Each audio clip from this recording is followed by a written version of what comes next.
trophy get. We're back with Jak and Daxter, so Is this we're the still HD in... collection? Then? Yes, it is. Okay. Well, as my video about getting them earlier showed, my disc didn't quite Do you work leave for the that PS2 in? version. No, I took that out because it actually works this time. Oh, okay. To be fair, with exception to the later Jak games, I think the Jak and Daxter series is pretty great in HD, and here's why. Until the later games, when they started to try and push cutscenes past what the PS2 could really handle, they did everything real time. So you don't have much stretchiness going on, and pixelation and whatnot when story happens. Your heart, does that mean you only get 3 hits before you die, then? Yes. Yeah. And what happens if you die? You respawn somewhere nearby. Okay. So it's not... You don't lose anything, you don't lose any time, unless there's like a key event or something. But otherwise, there's really no penalty for dying in this game. Yeah, they Can got you rid die? of the Can you life jump system completely. Can you jump off of cliffs and kill yourself to get yourself to earlier areas as a speedrunning trick? I believe you can, yeah. Okay, Yeah, that was but actually one of my favorite things to do in Banjo-Tooie is, oh, I beat the boss, that's the last thing I need to do in this area, so instead of walking back to the entrance of the world, I'm just gonna jump off the cliff that's right there, and oh, looks like I spawned right at the entrance of the world. I can leave now. Death Yeah, warping you- son you of a can- bitch. You can do that here, but you have to have pretty intimate knowledge of where the checkpoints actually are and which one you would have triggered last, because the game doesn't tell you. Okay. Yeah, checkpoints are invisible in this game. Can I ask, is there any point to the day and night system? No, it just it's just cosmetic? a cosmetic thing. Yeah, Yeah. it's the kind of thing Sonic 06 would have had if they had finished it, you know? Okay, But yeah, now, okay, they're I have a also- question. Is Jak supposed to be like his own species, or is he like a human, or is he just a thing and they don't? He is humanoid, and I think that's all that matters. Yeah, Yeah. you know, pretty much every humanoid creature in this game has elf ears. I think they just did that purely for the sake of making it fantasy world-ish, rather than, you know, having some deep lore explanation for what race you are compared to what other race and whatnot. It's like you have the Jak people. They don't have a name, they're just people.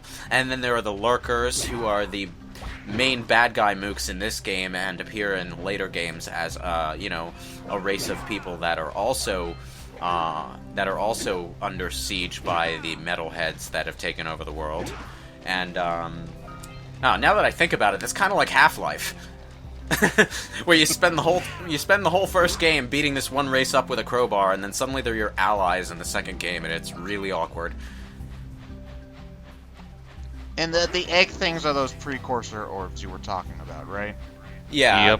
Yep. Well, the video quality of the versions we downloaded is kind of shit, so we can't really see it, but they're orange metal, and they have all the kinds of weird letters and runes inscribed on them. It's never explained exactly what precursor orbs do, but precursor technology in general is a thing that's highly valued by the people, because, you know, the precursors are the ancient race with super technology trope thing. You know, Because the same thing ancient technology is obviously better than anything we could make right now. Don't even try. Of course. Of And I'm course. massive disappointed about one thing. Like, I spotted like maybe 3 or 4 waterfalls.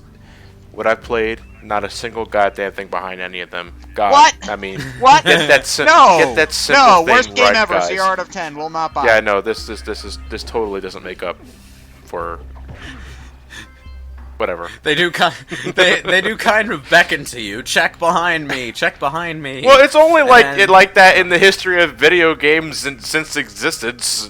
There's always something good behind the waterfall. At the very least, something. Hell, just put an enemy behind there. At least I know there's something there. Don't make my curiosity for nothing. Even Sonic Boom had something behind the waterfall. Wait, I don't. Yeah, but remember its anything grass is behind- worse oh. than Hyrule Warriors. Shut up. Okay, you're not Gareth. You can't pull it off. Oh boy. Oh, the other collectible that we're picking up inside the red boxes is the Scout Fly, which Kira sent. Kira sent like 7 Scout Flies, exactly 7. Why exactly 7? I don't know. Out to every area, and when you collect all 7, the last one in the lineup is always the one that has the power cell that they found, I guess. So why? Hey, you didn't even talk. You didn't even talk to that girl. She automatically yeah, there. this quest is weirdly bugged. You can go really out of your way to talk to this woman before you come to this area, which is supposed to trigger this quest, I think.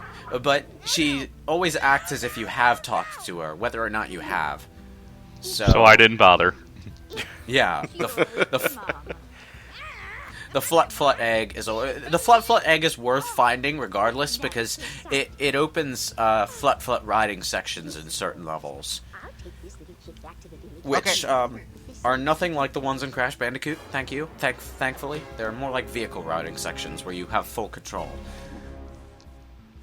Okay, so now here's my question. Why? Okay, you said there's a character named Kira in this game. So Yeah. shouldn't Kira be way too busy, like trying to rid the world of criminals, to be hanging around some fancy? Not that, Kira.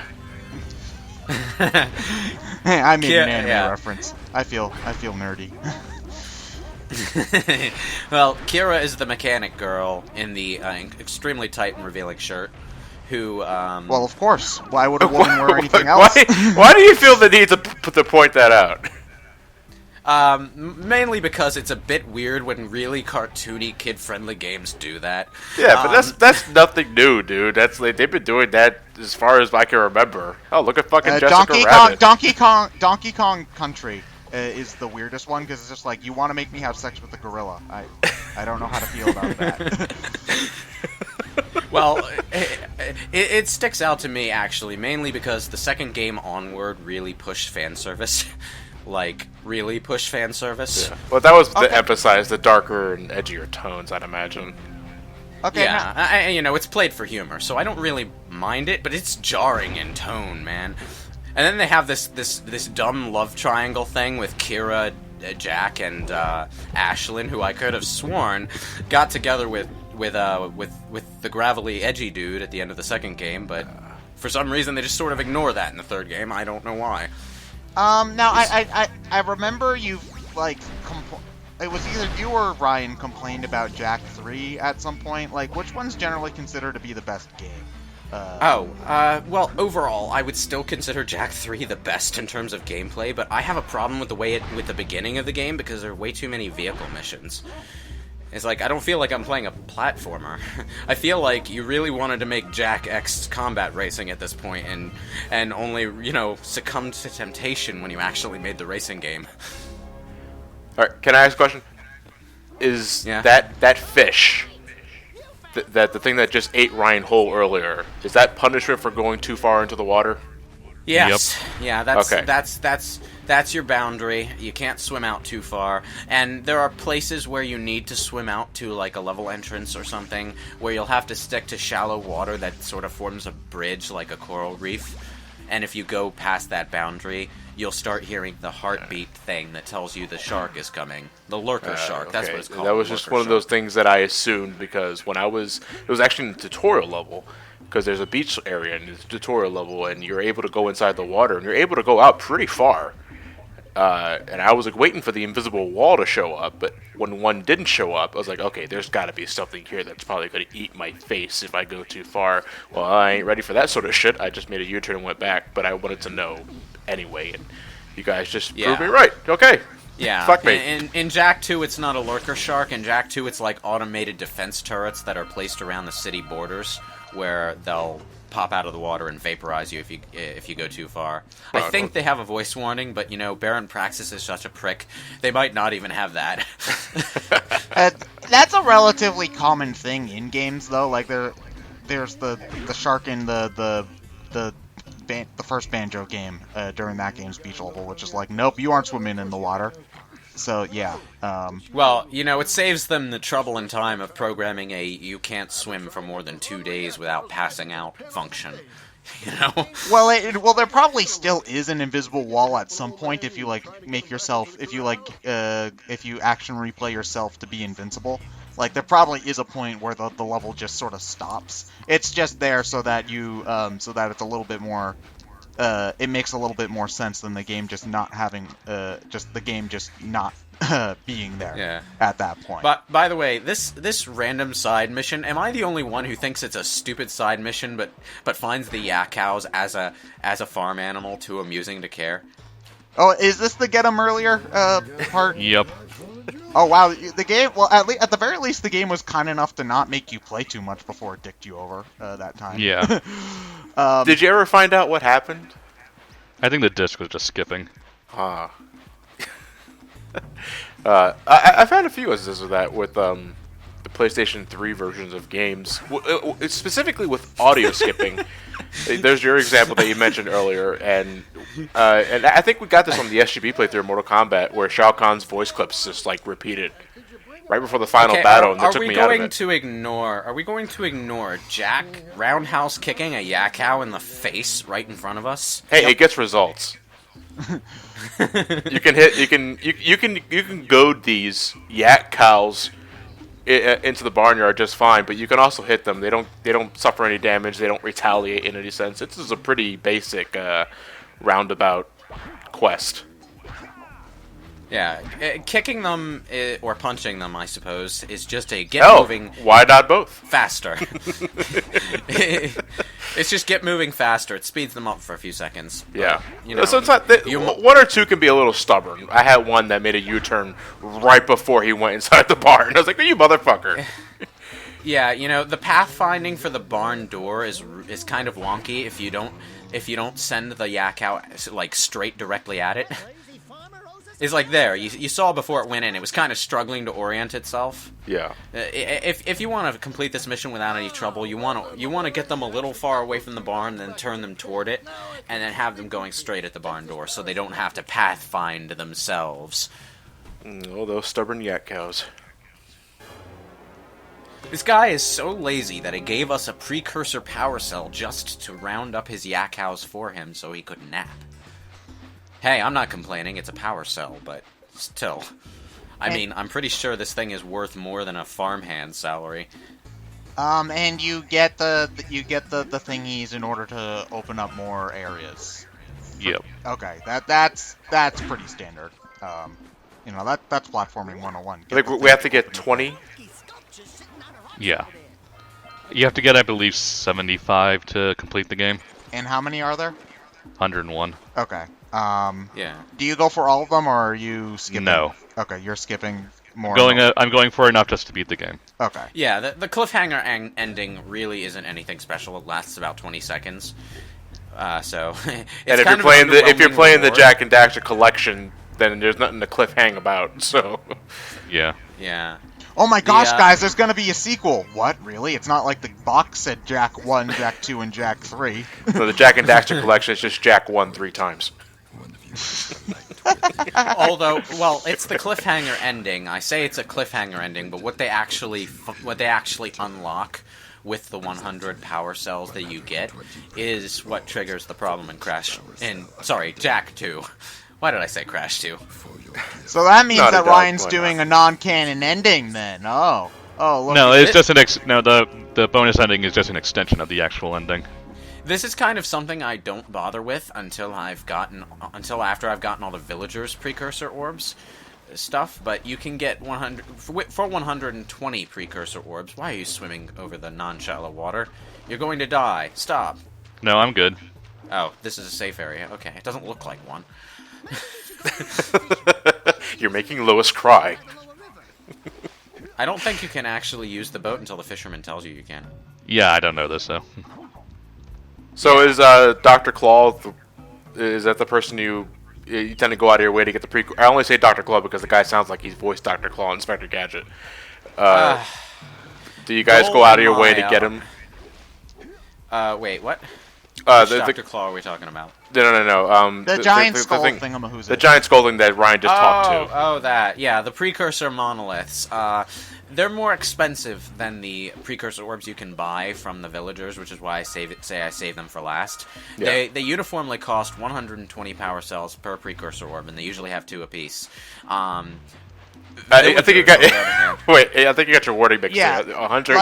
like the precursor orbs are your coins or your Banjo-Kazooie notes, Yeah. and the power cells are your stars or jiggies, right? Yes. Like I'm not going No, because Lewis had a dyslectic moment there where he said that you needed 120 power cells per precursor orb. I was like, what the fuck?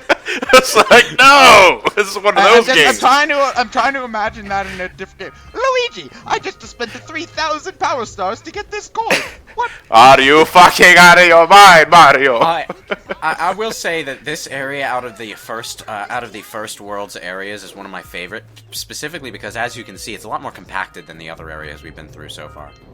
So Jack's movement speed keeps the pace up well enough. Yeah, in a place like this, I'm not like I'm not complaining to myself, like, God, it's all the way over there. I wish I were over there by now. No, there's enough here to distract me to not wonder about that sort of thing.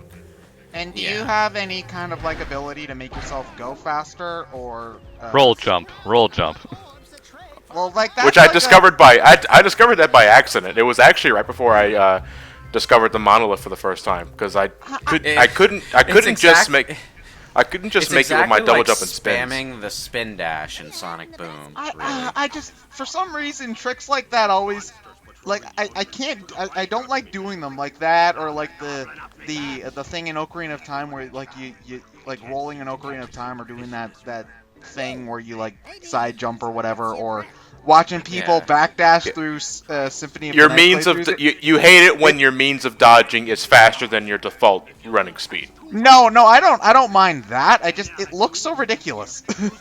It actually does. It actually looks a little less ridiculous in Jak and Daxter because the roll jump is such a flowful animation that it just feels like skipping or something.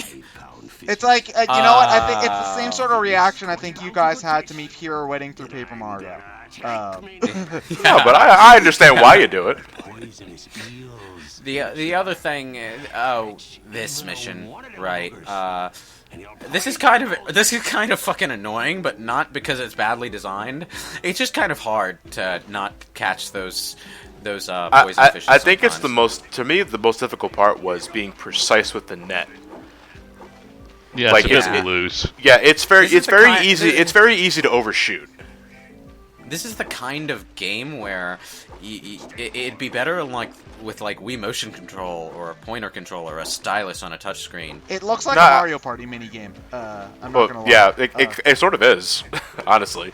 Yeah, you only need to do this one time, and the only thing you need to do it for is to unlock the fisherman's ship so that you can get back to Misty Island, which is one of the levels in the first hub world. To be fair, I don't think you actually need to go to Misty Island to complete the game. No, you don't. It's like there aren't enough power cells in any one level that you have to do all the levels to beat the game. That's not uncommon though. In Banjo-Tooie, there's 90 jiggies and you need 70 to win, so you could skip an entire world.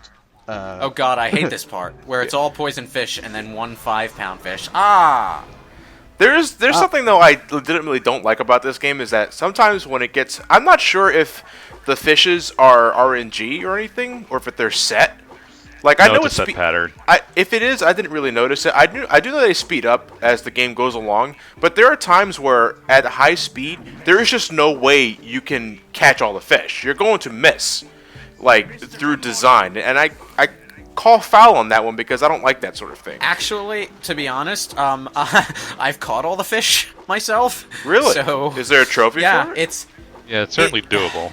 It's really freaking hard, but I just played this game so many times when I was younger that I adjusted to the control in this section. Look, cause like I had a fish that would materialize on the very right lane, and then the next fish right behind it is on the very left, and it's like there's no way I can catch that in time, especially at the speed it's going. You do have time to fly from one side of the screen to the other between one fish and another. It's kind of hard to pull off precisely. I'm guessing you don't need all the fish in order to win the game. You have to get 200 pounds of fishes before you miss 20 pounds. Yes. Or get a poison one, right? Yeah. Yeah, poison one is just a game over. Basic. Are there mini games like this throughout the game, or is this like one of the only ones? Like not there are a few, but not too many. Okay. This is the only one in this style, though. So, it's a very one-off thing. The thing about this minigame that you have to keep in mind is that go ahead, let the green fishes go, but by God, catch the yellow ones. Don't let those go by. Not just for your score, but when you miss those fish, that's 5 pounds of fish down the drain. That's a quarter of your missed quota. Wait, Yeah. wait, hold on. Is this guy the same as the frickin' trash robot from Mario Galaxy? Where, oh, you missed too many fish here, you can start again, even though, why can't The you just fish let never us... stop coming. Yeah. Yeah, it's just like, oh, you didn't clear up the trash in time. I'm gonna put more down so you can do it again. Oh, you didn't catch fish enough in time. We're just gonna throw all the ones you caught out. Okay, yeah. Fucking. Yeah, the difference here, though, is that there's no transition between each try. The game just spontaneously resets. It's Whatever still the fish same, are on. it's still the same logic, though. Yeah, what It's happened to the same fish you logic, caught? But it's the same logic, but it's also not as pace breaking. You know, you just roll right into your next try. Jak and Daxter is pretty good about that. 200 pounds of fish. Not bad for a couple of landlubbers. This dude is kind of creepy though, because after you, this is me overthinking things again. Like, after you finish this mini game, and if you hover around him, you can hear him laugh maniacally over all the fish that you've caught. Like, no, the part's over, but you can hear him laugh over the fish that you caught. And I was like, this guy's gonna turn on me later on. Like, that's the bad guy right there. No guy with a No, laugh like that is a good guy.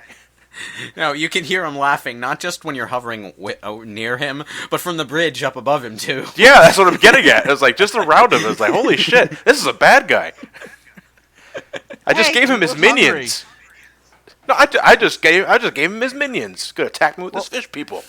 Well, if he wanted minions, why wouldn't he get the poison fish? Those sound a little bit more useful than, No, just because that causes the normal. game over. But why? It's because he doesn't Because- want the poison. Because programming, Ted. He can't fight the programming. Just, ugh.